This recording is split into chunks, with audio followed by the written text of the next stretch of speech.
तो last class में हम लोगों ने देखा था कि ऑक्सीडेशन क्या होता है, रिडक्शन क्या होता है।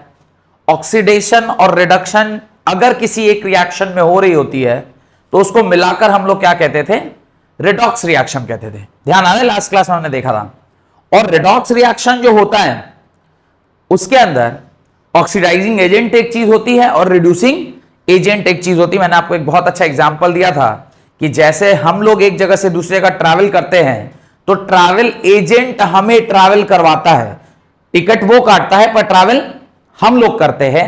सिमिलरली ऑक्सीडाइजिंग एजेंट सामने वाले को क्या करता है, ऑक्सीडाइज करता है और खुद क्या हो जाता है, रिड्यूस हो जाता है। और रिड्यूसिंग एजेंट जो है वो सामने वाले को क्या करता है, रिड्यूस करता है और खुद क्या हो जाता है, ऑक्सीडाइज हो जाता है। तो इस तरह से आपने ऑक्सीडेशन रिडक्शन के बारे में देखा था। साथ साथ बहुत सारे ऐसे रिएक्शन है जहां पे हाइड्रोजन और ऑक्सीजन इन्वॉल्व नहीं था, तो वहां पे फिर आपने इलेक्ट्रॉनिक कॉन्सेप्ट देखा था। और उस इलेक्ट्रॉनिक कॉन्सेप्ट के अंदर आपने LEO that is loss of electron is oxidation and GER gain of electron is reduction. तो ये हमने एक लाइन छोटी सी ट्रिक टाइप की याद की थी कि जहां कहीं भी मुझे क्या दिख जाए, जहां भी लॉस ऑफ इलेक्ट्रॉन होगा वहां पर ऑक्सीडेशन हो रहा होगा, जहां कहीं भी गेन ऑफ इलेक्ट्रॉन हो रहा होगा वहां रिडक्शन हो रही होगी। यह बात मैंने आपसे बताया था। और मैंने आपसे क्या बताया था, इस बात मैंने एक सिंपल सी टेक्निक बताई थी कि जहां कहीं भी जो आपका ऑक्सीडेशन नंबर है, कौन सा number, oxidation number. Oxidation number क्या होता है वो अभी नहीं समझ रहे हैं, पर जहां कहीं भी ऑक्सीडेशन नंबर की बात आ रही है वो जब इंक्रीज करता है, वो क्या करता है, जब इंक्रीज करता है तो क्या होता है, ऑक्सीडेशन।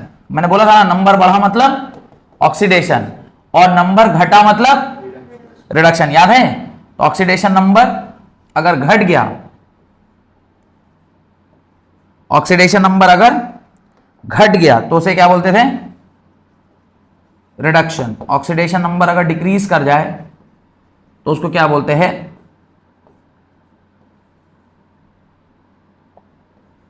तो उसको क्या बोलते थे, रिडक्शन बोलते थे। बस सिंपल सा ये दोनों बात अगर आपको ध्यान रहेगा तो मेरे ख्याल से आपको इसमें कहीं कोई दिक्कत नहीं होगी। चाहे हाइड्रोजन हो ना हो, ऑक्सीजन हो ना हो, अगर ये टेक्निक पता है तो आप किसी भी सवाल को आसानी से सॉल्व कर सकते हैं। और जैसे कि आपको पता है कि लॉस ऑफ इलेक्ट्रॉन ऑक्सीडेशन है, और जिसका ऑक्सीडेशन होता है वो एक्चुअली क्या होता है, रिड्यूसिंग एजेंट। और जिसका रिडक्शन होता है, जिसका ऑक्सीडेशन होता है वो कौन होता है, that is actually reducing agent. और जिसका रिडक्शन होता है वो एक्चुअली कौन होता है, ऑक्सीडाइजिंग एजेंट।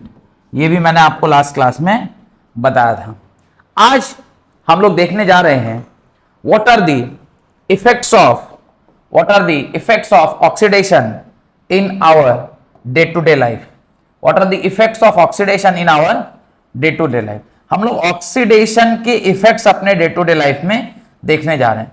अब ऑक्सीडेशन मतलब क्या, ऑक्सीडेशन मतलब अब डे टू डे लाइफ में ऑक्सीडेशन का एक ही मतलब है कि ऑक्सीजन जो है वो आपके सब्सटेंस के ऊपर या जिस भी पर्टिकुलर चीज के बारे में हम बात करना चाह रहे हैं उसके ऊपर वो क्या कर रहा है, ऐड हो जा रहा है। Oxygen is getting added. Oxygen कहां प्रेजेंट है, ऑक्सीजन प्रेजेंट होता है एयर में। ऑक्सीजन कहां प्रेजेंट होता है, ऑक्सीजन प्रेजेंट होता है एयर में। और एयर से अगर कोई चीज डायरेक्टली क्या हो जाएगी, ऐड हो जाएगी, किस पे डिपेंड कर रहा है, किस चीज के ऊपर ऐड कर रहा है, तो उसको हम लोग क्या कहते हैं, ऑक्सीडेशन का इंपैक्ट कहते हैं। लिखना स्टार्ट करिए, right. Oxidation has damaging effect on metal as well as food. Oxidation has damaging effect. Oxidation has damaging effect. Oxidation has damaging effect on. Oxidation has damaging effect on. Oxidation is the process. अच्छा पहले लिखिए, oxidation has damaging effect on metals as well as foods. यहां तक लिख लिए, oxidation has damaging effect on metals as well as foods. और ये जो दो कॉमन इफेक्ट है जिसके बारे में आप लोगों ने पढ़ना है, उसके अंदर पहला इफेक्ट है, what is the first effect, damaging effect on metal को क्या बोलते हैं, कोरोजन बोलते हैं। क्या बोलते हैं? CORROSION, corrosion. और पॉइंट नंबर 2, जब ये फूड्स के ऊपर होता है तो उसको क्या बोलते हैं? रेंसिडिटी बोलते हैं। क्या बोलते हैं उसको? Rancidity, RANCIDITY। This is corrosion of metal, this is corrosion of metal and rancidity of foods. ये दो वो एप्लीकेशन है जो हमारे डे टू डे लाइफ में हार्मफुल इफेक्ट है। किसका? ऑक्सीडेशन का। कैसा इफेक्ट है? हार्मफुल इफेक्ट है, अच्छा इफेक्ट नहीं है, हार्मफुल इफेक्ट है। लिखिए, there are two common effects of oxidation reaction, there are two common effects of oxidation reaction which can be observed in our daily life, which can be observed in our daily life. One is corrosion and the other is rancidity. One is corrosion and the other is rancidity, which can be observed in our daily life, which can be observed in our daily life. One is corrosion and the other is rancidity. Now write corrosion, heading डालिए, corrosion reaction. Number 1, corrosion reaction. लिखिए, corrosion is the process in which metals are eaten up gradually. Metals are eaten up gradually. Metals are eaten up gradually by the action of air, moisture or a chemical. By the action of air, moisture or a chemical that is acid, or a chemical that is acid on their surface is known as corrosion, is known as corrosion. Full stop. एक point लिखिए, it is caused mainly by the oxidation of metals by oxygen of air. उसके नीचे एक point लिखिए, it is caused mainly by the oxidation of metals by oxygen of air. तो ये ज्यादातर किससे होता है? मेटल के, ये ज्यादातर किससे होता है? मेटल्स के ऑक्सीजन के साथ रिएक्ट करने पर। यानी मेटल की रिएक्शन जब आप किसके साथ करा देते हैं? Oxygen, which is already present in what? Air. तो ये क्या बनाता है? मेटल ऑक्साइड बनाता है। क्या बनाता है? मेटल ऑक्साइड बनाता है। और यही मेटल ऑक्साइड जो है, ये जो फॉर्मेशन ऑफ मेटल ऑक्साइड है, this is only formation of corrosion, this is only formation of, उसी को हम लोग क्या कहते हैं? फॉर्मेशन ऑफ कोरोजन कहते हैं। या ये अगर आयरन के केस में होता है तो इसे हम लोग क्या कहते हैं? रस्टिंग कहते हैं। क्या कहते हैं? रस्टिंग। लिखिए, रस्टिंग के बारे में लिखिए। Right, rusting of iron metal is the most common form of corrosion. Rusting of iron is the most common form of corrosion.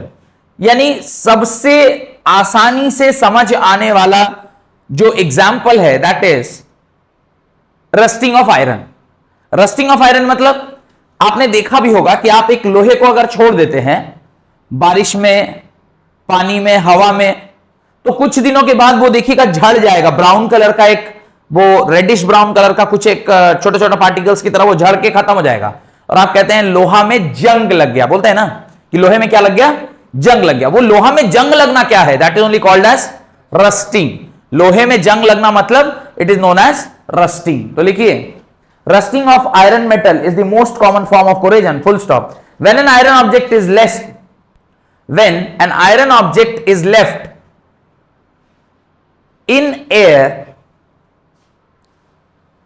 for considerable time period, कुछ समय तक, ऐसा नहीं कि आज छोड़ेंगे तो कल ही लग जाएगा रस्ट, ऐसा नहीं होता है कि आज छोड़े कल रस्ट लग गया, नहीं।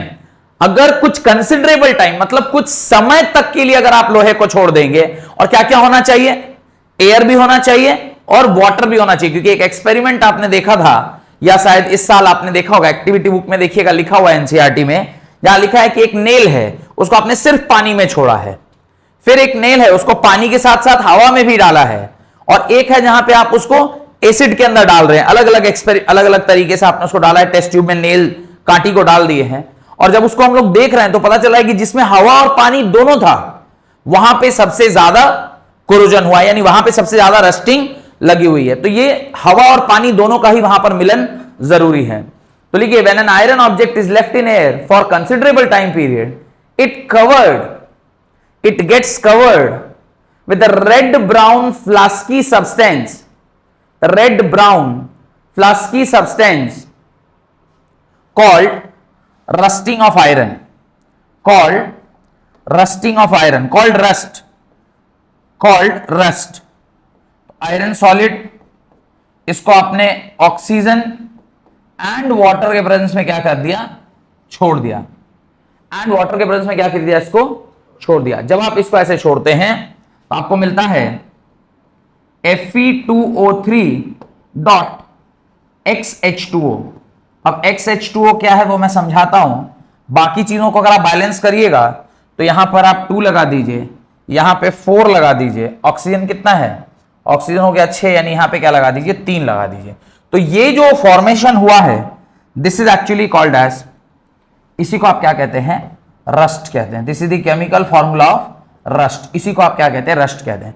अब देखिए, आयरन तो ठीक है, क्योंकि जिसके ऊपर आप जिस सब्सटेंस का आप रस्टिंग होता देख रहे हैं वो आयरन है। ऑक्सीजन तो वो एयर से वो अचीव करता है, पर XH2O क्यों रखा गया। अब ये देखिए, वाटर के जो पार्टिकल्स हैं ये तो वेरिएबल हैं, कहीं पर ज्यादा है कहीं पे कम है। मान ली गर्मी के दिन में तो ह्यूमिडिटी बिल्कुल भी नहीं होती है, गर्मी के दिन पे ह्यूमिडिटी ना के बराबर होती है, तो वहां पे एयर में हवा है, मतलब एयर में वाटर पार्टिकल्स हैं, नहीं है, तो वहां पे जो एक्स की मात्रा होगी वो कम होगी। लेकिन अगर यही बारिश का दिन होगा तो वहां पे एक्स की मात्रा क्या हो जाएगी, ज्यादा हो जाएगी। तो ये डिपेंड करता है ना कि किस तरह के एनवायरमेंट में आपने उसको रखा है। अगर वाटर की अवेलेबिलिटी ज्यादा है तो एक्स की वैल्यू ज्यादा होगी, अगर वाटर की अवेलेबिलिटी कम है तो एक्स की वैल्यू कम होगी। तो ये एक्स जो है ये डिपेंडेंट वेरिएबल है, डिपेंड्स अपॉन दी नेचर, आप किस सीजन में है, किस जगह पर रखा है। आपने एक लोहा का साइकिल ऐसी जगह पे डाल दिया जहां पे छत से पानी चूता था, तो वहां एक्स की मात्रा क्या हो जाएगी, ज्यादा हो जाएगी। लेकिन ऐसी जगह पे साइकिल रखा है जहां पे हवा तो है लेकिन पानी नहीं गिर रहा है, तो वहां पे रस्टिंग होगी, but it will take time because पानी का वहां पे प्रेजेंस कम है। And this is called as rusting of iron. Rust लिखा ना, flaky substance called as rust, and this is known as rusting of iron.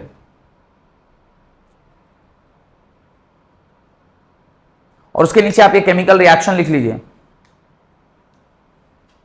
Right the number of water molecule X in the rust varies.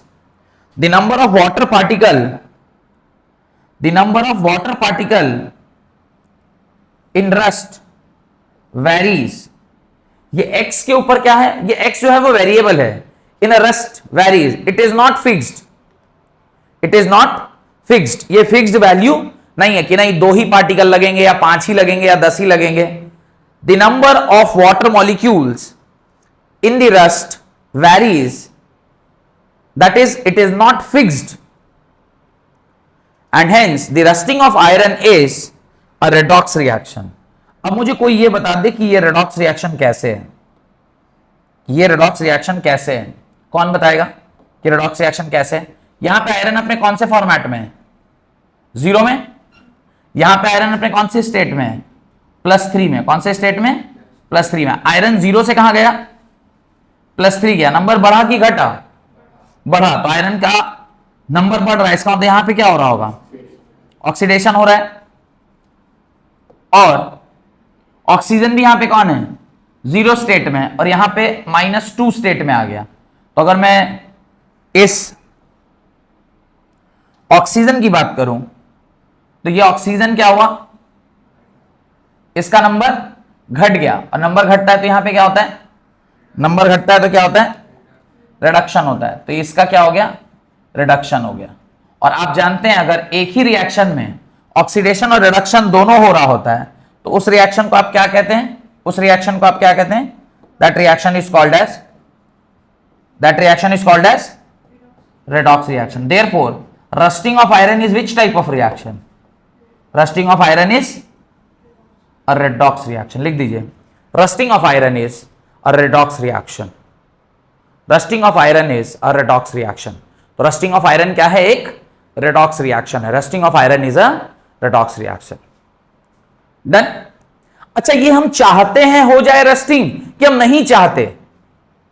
हम चाहते हैं कि हम कोई लोहा रखें उसड़ जाए, हम चाहते हैं? हम नहीं चाहते। ऐसा है कि हम चाह रहे हैं कि हाँ हम साइकिल रखे हैं और 2 साल बाद वो साइकिल खत्म हो जाए, नहीं चाहते ना। तो ये एक डिजायरेबल चीज है या अनडिजायरेबल चीज है? ये अनडिजायरेबल चीज है। तो लिखिए वहां पे, rusting of iron is a continuous process which is undesirable in nature. Rusting of iron is a continuous process which is undesirable in nature. ये अनडिजायरेबल होता है, हम नहीं चाहते कि हमारा जो लोहा है वो सड़ जाए। और अगर हम नहीं चाहते हैं, और ये एक नेचुरल प्रोसेस है, इसमें आपका कोई कंट्रीब्यूशन नहीं है भाई। अगर कहीं आयरन छोड़िएगा तो हवा और पानी के कांटेक्ट में आएगा तो ऑटोमेटिकली क्या बनेगा? रस्ट बनेगा। तो एक नेचुरल प्रोसेस है, इसमें आपका कोई कंट्रोल नहीं है। हाँ ठीक है, वो बात अलग है कि ये लॉन्ग ड्यूरेशन ऑफ टाइम में जाके रस्ट बनता है। पर आयरन में आप अगर ऑक्सीजन डालेंगे, माना ऑक्सीजन और वाटर के प्रेजेंस में अगर आयरन होगा तो रस्ट फॉर्मेशन होगा ही होगा। ये एक स्पॉन्टेनियस प्रोसेस है और इसको आप रोक नहीं सकते। तो रोक तो नहीं सकते क्योंकि नेचुरल प्रोसेस है, तो डिले कर सकते हैं, डिले कर सकते हैं। या फिर ऑक्सीजन डायरेक्टली आयरन से न मिले, इसके लिए हम वहां पे कुछ एक प्रिवेंटिव मेजर डाल दें, हम कुछ लेयर वहां फॉर्म कर दें, हम उसकी पेंटिंग कर दें, हम उसकी गैल्वेनाइजेशन कर दें, ऐसा कुछ कर दें कि पानी और ऑक्सीजन डायरेक्टली क्या हो जाए? आयरन से कांटेक्ट में नहीं आए। अगर पानी और ऑक्सीजन डायरेक्टली आयरन के कांटेक्ट में नहीं आएगा तो रस्टिंग होगी? नहीं होगी। तो रस्टिंग नहीं होगी। तो यही बात हमको लिखना है। लिखिए, methods of prevention. Methods of prevention.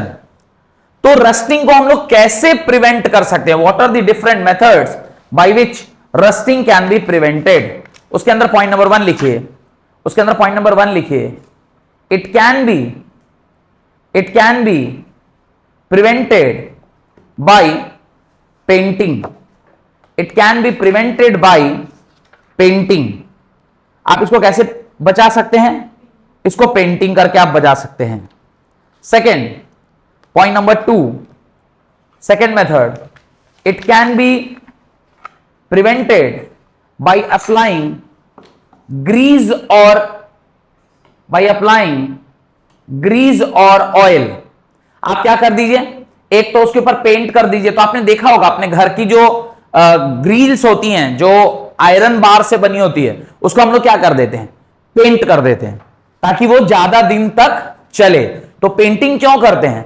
Paint अगर आप कर देंगे तो क्या होगा? ये ऑक्सीजन और वाटर डायरेक्टली आयरन के कांटेक्ट में नहीं आएंगे, और नहीं आएंगे तो वहां पे रस्टिंग नहीं होगी। सिमिलरली आपने देखा होगा साइकिल के चेन्स में आप ग्रीस डालते हैं। क्यों ग्रीस डालते हैं? कि साइकिल पानी में भी जाता है, भीगता भी है। अगर उसमें ग्रीस नहीं डालेंगे तो उसमें क्या आ जाएगा? रस्ट फॉर्मेशन हो जाएगा। तो उसमें ग्रीजिंग कर देते हैं या फिर उसकी ऑयलिंग कर देते हैं। तो सेकंड उसने लिखा है it can be prevented by applying grease और ऑयल। थर्ड लिखिए, it can be prevented by galvanization. It can be prevented by galvanization. अब गैल्वेनाइजेशन क्या है? ये एक प्रोसेस है इलेक्ट्रोप्लेटिंग का। Galvanization is the process of electroplating. आप किसी भी पर्टिकुलर मेटल के ऊपर कोई एक दूसरा मेटल क्या कर देते हैं? चढ़ा देते हैं। पानी चढ़ाना, हैव यू हर्ड? सोना का पानी चढ़ाया गया है। आप एक गोल्ड होता है प्योर गोल्ड और एक होता है city gold. Have you heard about city gold? Gold की तरह ही होता है, गोल्ड की तरह दिखने में भी लगता है पर एक्चुअली गोल्ड नहीं होता। गोल्ड का सिर्फ एक लेयर होता है, अंदर लोहा है, लोहे के ऊपर आपने क्या चढ़ा दिया? सोने का पानी। पानी मतलब क्या? कोई पानी डाल दिया, ऐसा नहीं है। वो प्रोसेस को इलेक्ट्रोप्लेटिंग बोलते हैं। तो हिंदी में उसको क्या बोलते हैं? हिंदी में दैट इज कॉल्ड एज सोना का पानी चढ़ाना, दैट इज इलेक्ट्रोप्लेटिंग। तो उसी प्रक्रिया के जैसा ही एक प्रोसेस होता है, उसको हम लोग क्या कहते हैं? गैल्वेनाइजेशन कहते हैं। That is also called as galvanization. तो मेथड ऑफ प्रिवेंशन में मेथड ऑफ प्रिवेंशन के अंदर आपने पहला लिखा, क्या क्या लिख लिया आपने? पहले लिखा कि भाई उसको आप क्या कर दीजिए, पेंट कर दीजिए। तो सबसे पहला है पेंटिंग, आपने उसकी पेंटिंग करा दी, पेंटिंग भी होगा। उसके बाद सेकंड है कि भाई आप उसकी ग्रीजिंग करा दीजिए, आप उसकी ग्रीजिंग या ऑयलिंग करा दीजिए तो भी वो आपका बच जाएगा। थर्ड है आप उसका गैल्वेनाइजेशन करा दीजिए, गैल्वेनाइजेशन करा दीजिए। इसमें भी क्या कर रहे हैं आप, मेटल के सरफेस के ऊपर एक लेयर चढ़ा दे रहे हैं, जिसकी वजह से क्या होगा, ऑक्सीजन और वाटर डायरेक्ट कांटेक्ट में नहीं आएंगे। नेक्स्ट लिखिए, it can be prevented bye tin plating और क्रोमियम प्लेटिंग। कह रहा अगला कैसे, टिन प्लेटिंग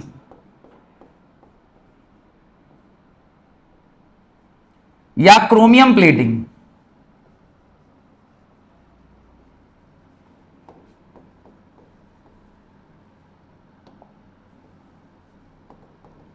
टीन प्लेटिंग या क्रोमियम प्लेटिंग, ये भी वही बात है, आप उसके ऊपर क्या कर रहे हैं, प्लेट चढ़ा रहे हैं, यानी इलेक्ट्रोप्लेटिंग से ही आपने, अब इलेक्ट्रोप्लेटिंग की मदद से आप कुछ भी प्लेट कर सकते थे, कोई भी मेटल प्लेट कर सकते थे, आपने टिन का प्लेट कर दिया या क्रोमियम का प्लेटिंग कर दिया। वो भी उसको अल्टीमेटली हमारा वो एम क्या है कि मैं किसी भी तरह से ऑक्सीजन और वाटर को आयरन के डायरेक्ट कांटेक्ट में न आने दूं। इसके बाद लिखिए, it can be prevented bye alloying. आपने इसका एक बेस्ट एग्जांपल देखा होगा एलॉइंग का। एलॉय का मतलब क्या होता है, mixing of metals and non metals. अब आप मेटल और नॉन मेटल को मिला रहे हैं to get some desirable property. Desirable property जैसे हम नहीं चाहते कि लोहा में जंग लगे, तो आप नहीं चाहते हैं कि लोहा में जंग लगे, तो आप उसको लोहे को किस में कन्वर्ट कर लेते हैं, स्टेनलेस स्टील में कन्वर्ट कर लेते हैं। और स्टेनलेस स्टील की खास बात क्या होती है, इसमें जंग नहीं लगता है। तो जो जंग लग रहा था, बाई एडिंग सम मेटल और नॉन मेटल, आपने आयरन का क्या बना लिया, एलॉय बना लिया, जिसमें एक स्पेशल प्रॉपर्टी है कि उसमें जंग नहीं लगता है। And last, it can be prevented bye